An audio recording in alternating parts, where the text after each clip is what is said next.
چلیے بھائی آج ہم قرآن پڑھنے کے لیے ایک اور نیا قاعدہ سیکھیں گے. تختی نمبر 9 اظہار. تختی نمبر اظہار. اظہار کے معنی ہے ظاہر کرنا.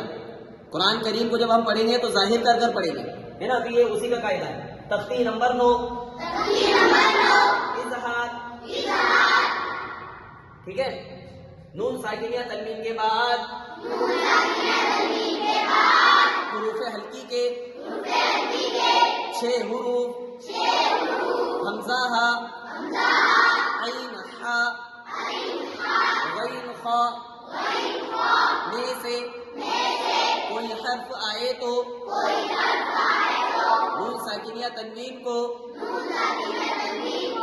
بغیر غنہ کے ظاہر کر کے پڑھیں گے. ٹھیک ہے. نون ساکن یا تنوین.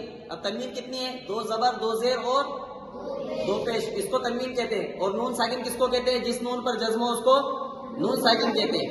اگر نون ساکن یا تنوین کے بعد میں 6 حرفوں میں سے کوئی حرف آئے گا تو قرآن میں جہاں کہیں پر بھی یہ حرف آئیں گے وہاں پر پڑھنے کے اندر اظہار کرنا ہے, یعنی بغیر غنہ کے پڑھنا ہے, ظاہر کرنا اس کو. جیسے طیرن ابابیلا. دیکھو 2 زبر کے تنوین کے بعد میں یہاں پر حمزہ آیا ہے تو یہاں پر ہم ظاہر کر رہے ہیں طیرن ا. ٹھیک ہے. طیرن ابابیلا.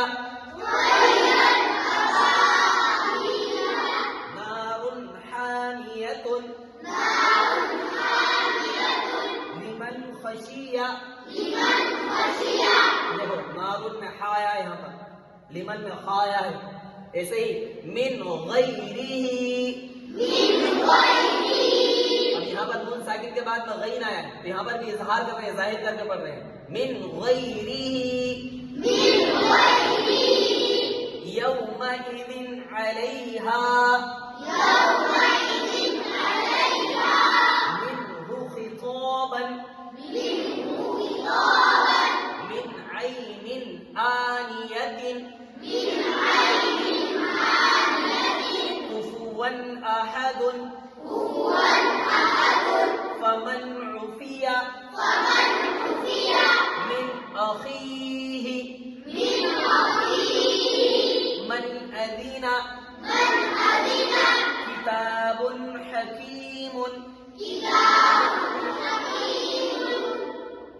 یہ اس طریقے سے مثالیں ہیں. 2 مثالیں رہ گئی اس سبق کی. ٹھیک ہے.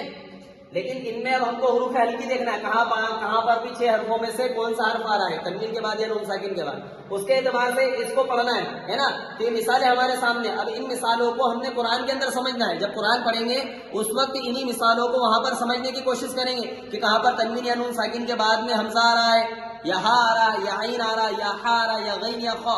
یہ 6 حرفوں میں سے کون سا حرف آ رہا ہے تو وہاں پر ظاہر کرنا, ہمیشہ غنہ نہیں کرنا ہے. ٹھیک ہے.